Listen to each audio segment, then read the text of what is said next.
Stop talking about Guild Wars 3. Because we've got to talk about spears right now. We've got two-handed spears. We've got melee combo spear for Thief. We have got ourselves electric melee engineer spear. A lightning rod, in fact. And one of the, not so surprising ones, we've got a warrior ranged spear as well, which is definitely one of the ones that kind of fills the gap in what some of these classes are kind of missing.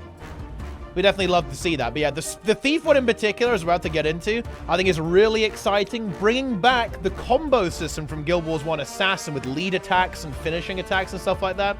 The Engineer one is kind of interesting. It's all about kind of like leaping from target to target, right? Electrocuting people, and then you like fire your spear at them as well. You're about to see this animation going to go through here, right? Boom, look at this.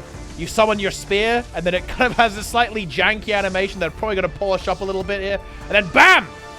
Throw it, it kind of goes in the air and then smashes down on people. That's pretty cool stuff.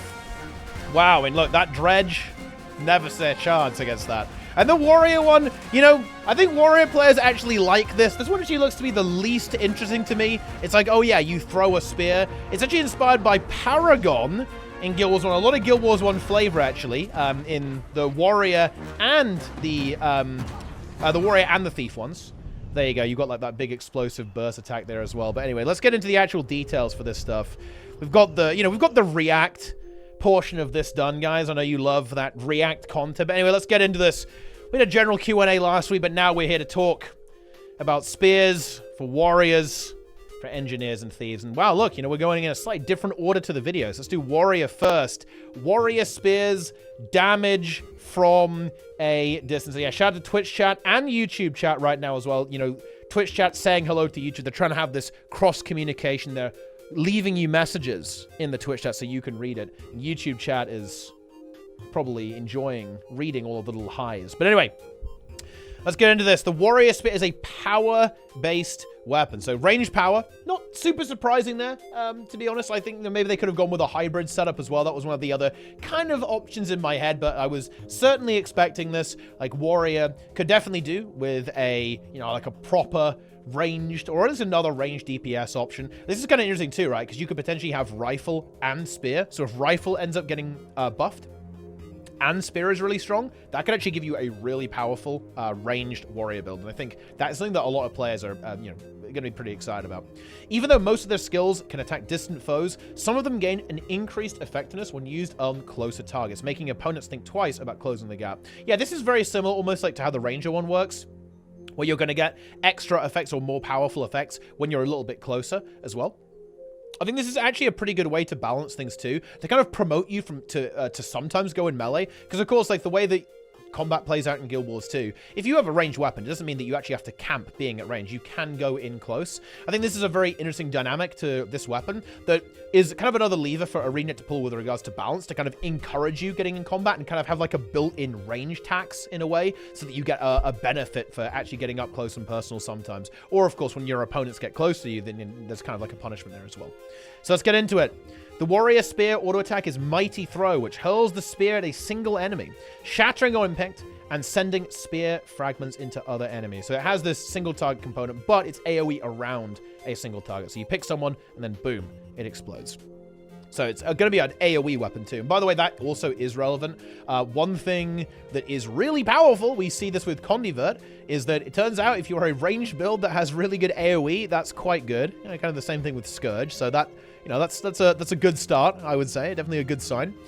Maiming Spear is a ranged area attack. The warrior launches the spear into the air, dealing initial damage and crippling foes in the area of effect. This cripple is helpful to prevent enemies from escaping the aftershock that follows, which is larger the closer the targeted area is to the warrior. So again, this is a ground-targeted one, and it explodes. And again, the closer you are, the bigger the AoE. Pretty cool.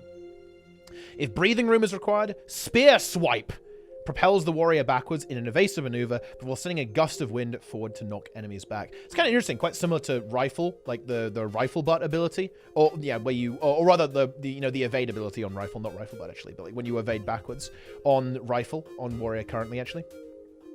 Pretty interesting.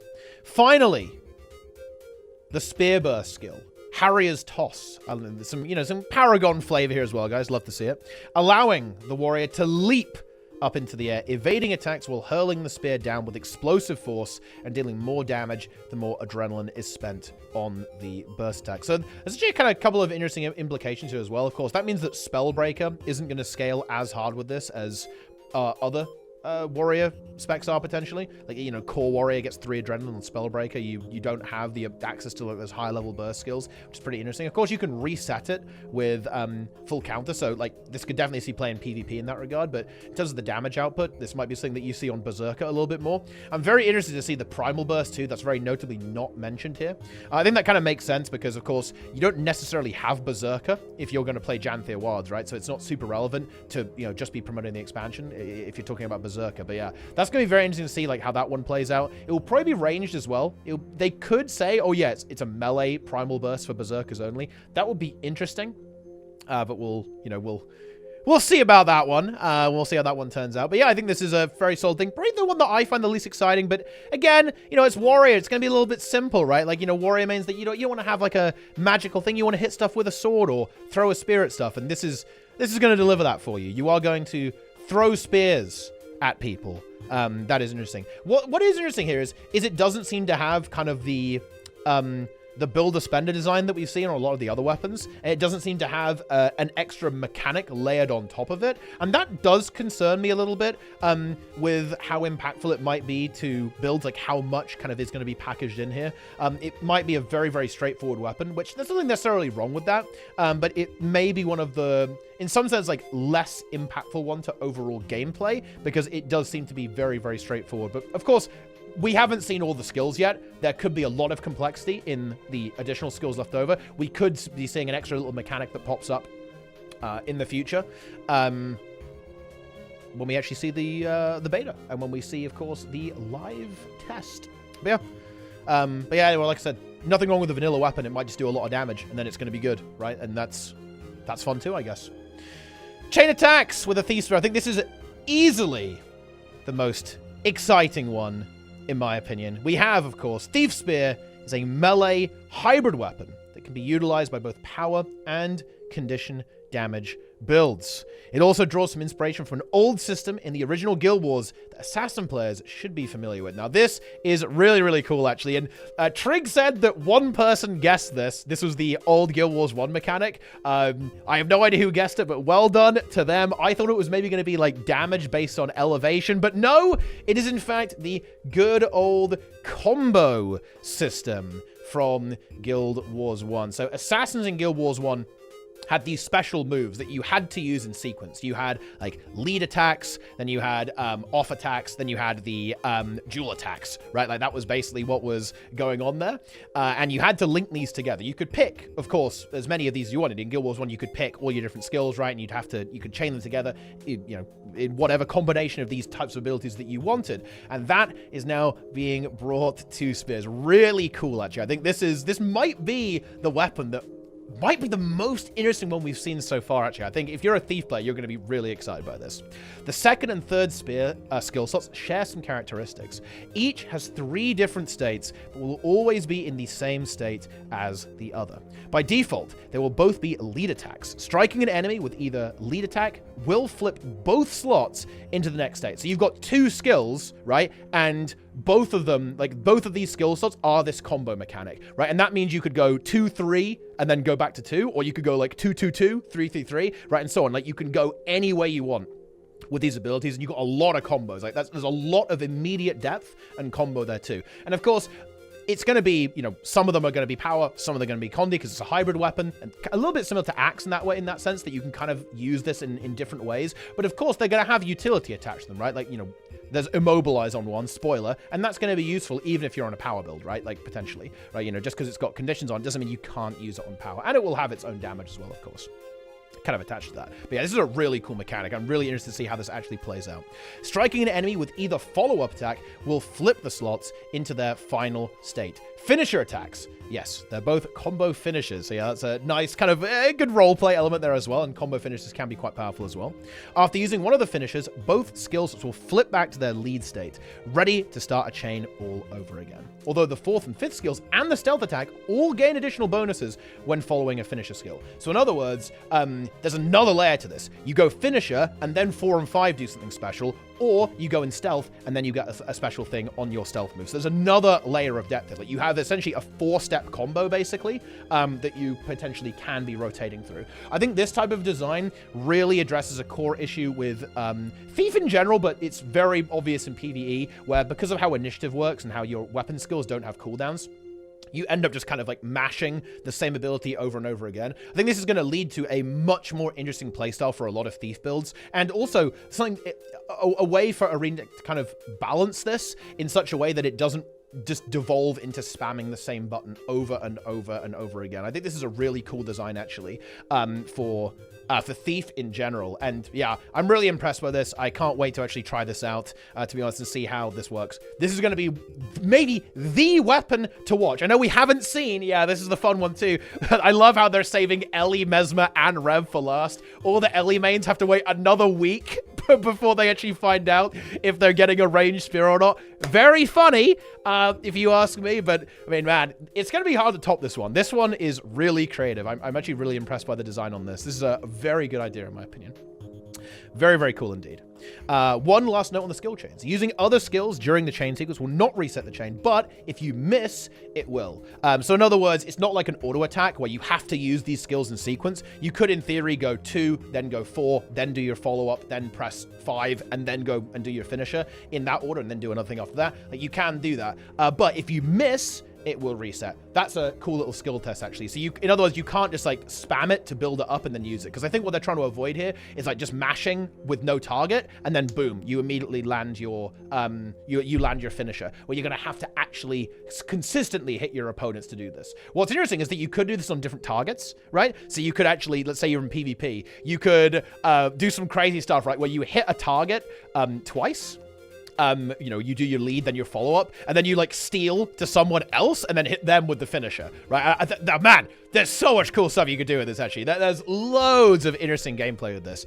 Thief mains, big winners. Very, very cool. I think this is, yeah, I mean, look, I'm repeating myself. This is definitely my favorite one I've seen so far, actually. Whoever did this, it's got a big brain. Love to see it.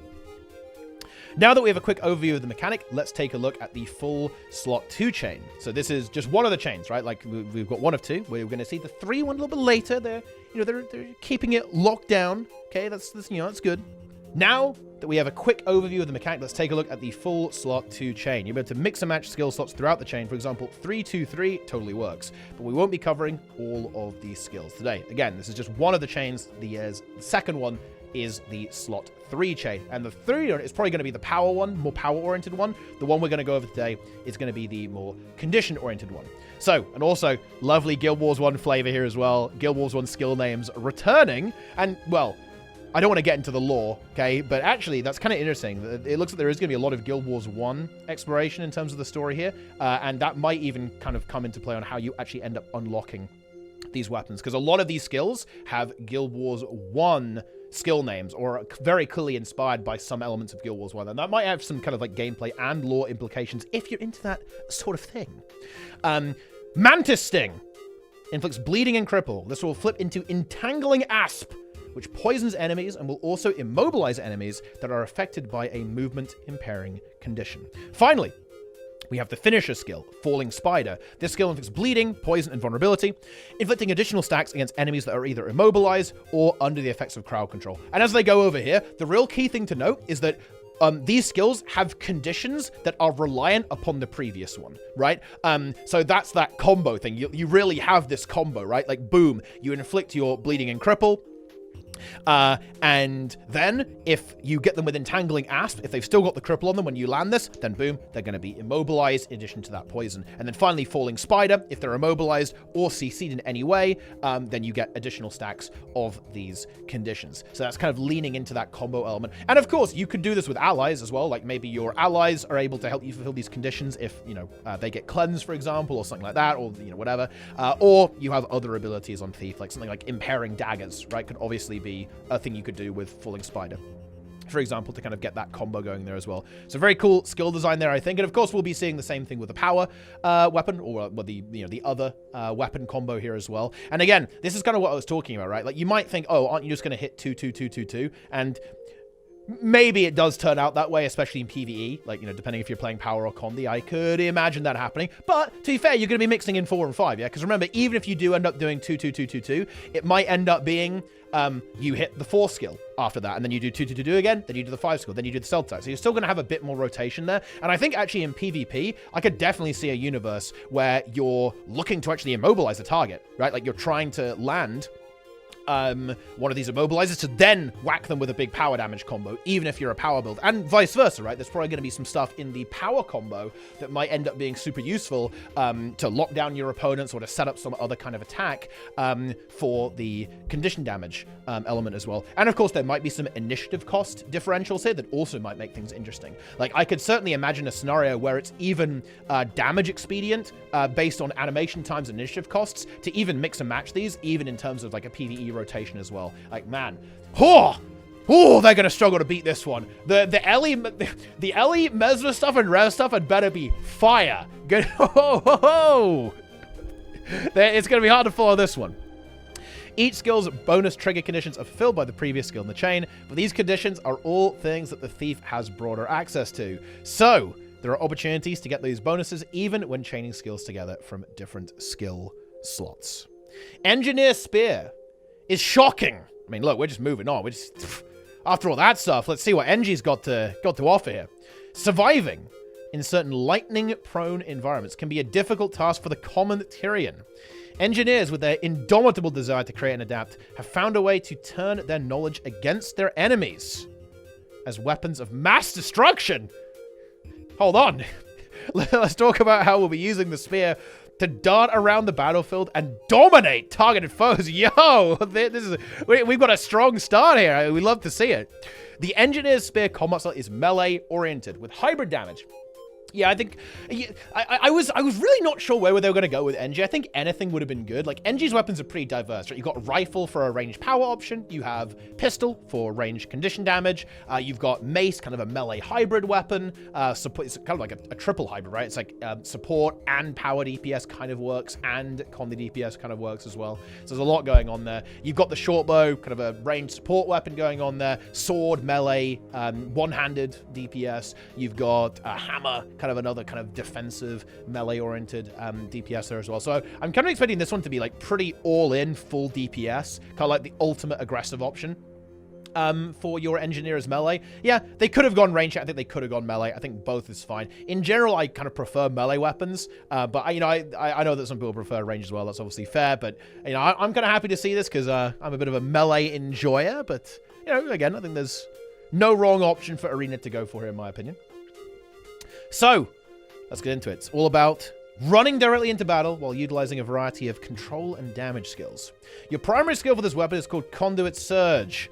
The skill dashes to your targeted foe and applies the focused effect to them. So this is kind of like a debuff or a kind of a thing that you're going to interact with.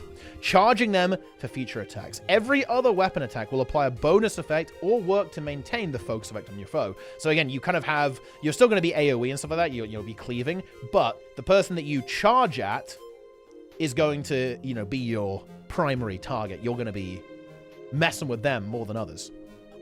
One thing to know about Conduit Surge is that if a foe is defeated while the focused effect, this skill will refresh and allow you to pursue your next target. So it's a bit like Deadeye's Mark in a sense, right? Like, it's a little bit like that. You're gonna be using this to focus commanders in World versus World. Oh yeah! The Lightning Rod skill is constantly available while wielding a spear. The engineer will create a segmented lightning rod that spins around them, dealing bonus damage to focused targets and gaining an amplifying effect with a bonus for hitting a focused target.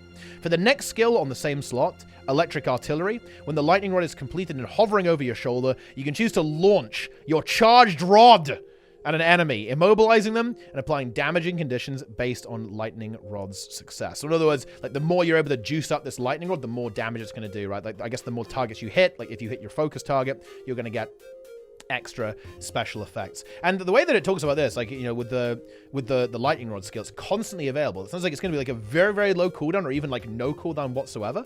And it's going to be like a flip skill, that the flip skill maybe has the cooldown with it, the electric artillery, like the next skill in the same slot, right? So it's the same slot. So you have this lightning rod thing, and then the artillery is like the active component there. So it looks like you might kind of have this lightning rod thing kind of constantly running almost, right? And it's like this secondary part that is the kind of like the payoff, right? Like, you know, you have this big payoff for landing this lightning rod correctly there. I'm not totally sure how it's working. I think we'll get some clarification there. And we saw it on the video a little bit. It's going to be kind of this component. If we go over here, like when, oh wow, nice 360p YouTube, love to see that. It's going to be this part where it's kind of spinning around, and then you kind of fire it. Like, here you go, you're kind of charging up here. It's kind of assembling, and then boom. Like, there's a funny animation, right? It like goes, it like angles up. Whoop, there it goes in the air, and then smashes down. That's, you know, that's that's pretty cool, actually. I like that. You know, I like it. It's pretty goofy, but I think that fits very well with kind of engineering in general and what they're going for. That looks really cool. Very, very cool indeed. The weapon's 5th skill, and Battle Ender is a skill. Whoever wrote this is on fire. It's called Devastation, which allows you to leap to a targeted area and deliver a massive EMP-style attack, inflicting focused foes with a continuously damaging effect. I mean, wow. I mean, I don't really know what that means. You just kind of slam down. You're gonna have like a pulsing AoE, and it looks like it's gonna be a bit like Guardian. The Guardian Greatsword 5, or, you know, effects like that. You're going to kind of put a debuff on people, and it's going to stick on them, basically. So even if they move out of the AoE, they're going to be still taking some ticking damage from this, like, effect that you've applied to them. I don't really know if I have that much to say about it. I mean, you know, that's pretty cool. I think it looks like a pretty sick ability, actually. I think it's kind of at the end here as well. Yeah, it's this one, right? Like, you just have this, like, boom, like, slam onto the ground, like this big electric explosion there. I do really like the theme, actually, for this, kind of leading into the lightning electric element of what's going on with the engineer. It's kind of very, kind of like steampunky almost, a little bit 40k even. Very cool, actually. Very cool theme. I think that's this is going to be like a very impressive weapon to see. Like, when it actually shows up, it's going to be very explosive. You know, very visually interesting to actually look at there as well.